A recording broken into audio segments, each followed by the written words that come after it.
निश्चित भाव ये एक अपूरणीय क्षति ये एक अध्यायर अवसान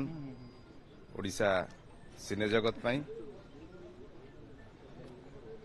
तांको विषय जिते भी कहले कम हम बहु जिन शिखीचु भल कलाकार सांगर किमी भल मनीष हवा सेटा भी शिखीचु उत्तम भाई की किए कौन सुपरस्टार हिसाब से देखी गोटे लोक हिसाब से देखी किंतु जदि आम कहवा सबको सम्मिश्रण गोटे लोक किए कला इंडस्ट्री थिले ओडिया सिने जगत रे थिले से होचंती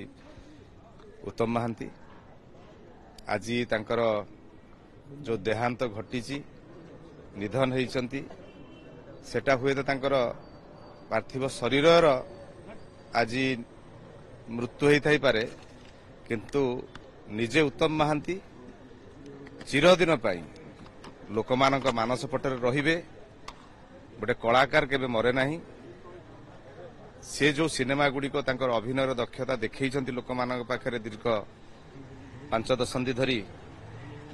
से लोकमानकर मानस पटरे से भाया जीवंत होकर रहिबे उत्तम महांती से सबले अमर रहिबे आ वर्तमान तांका पार्थिव शरीर आसुची फ्लाइट रे मु वर्तमान जाउची आनिया पई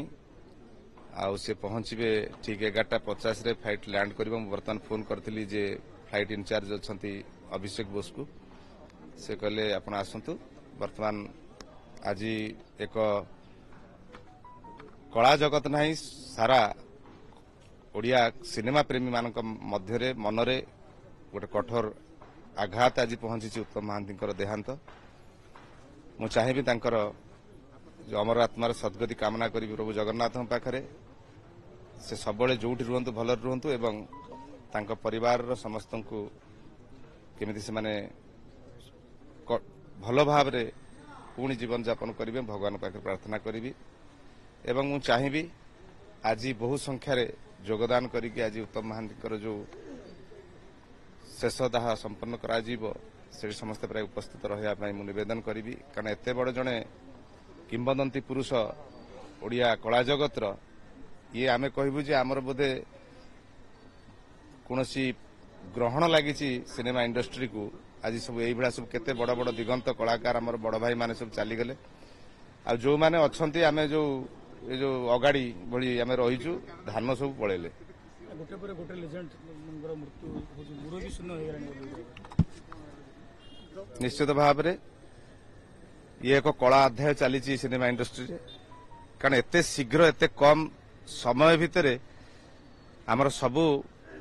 बड़ भाई माने बड़ बड़ कलाकार माने जोठु आमे शिखीचु सब जिनस से माने हमकु छाड़ी चली बोली हमर केबे विश्वास नथिला आ शेष रे थिले उत्तम भाई सी भी लास्ट को आमको छाड़ी चली गले किंतु सबुदिन पाई सी समस्त मनरे जीवंत हिसाब से रहिबे से सब बेले जेतेबेले सिनेमा देखिबे उत्तम महांती की प्रथम सुपरस्टार ओडिया इंडस्ट्री उत्तम महांती सब बेले रहिबे तांको जगह कहीं पूरण करि परिबेनी।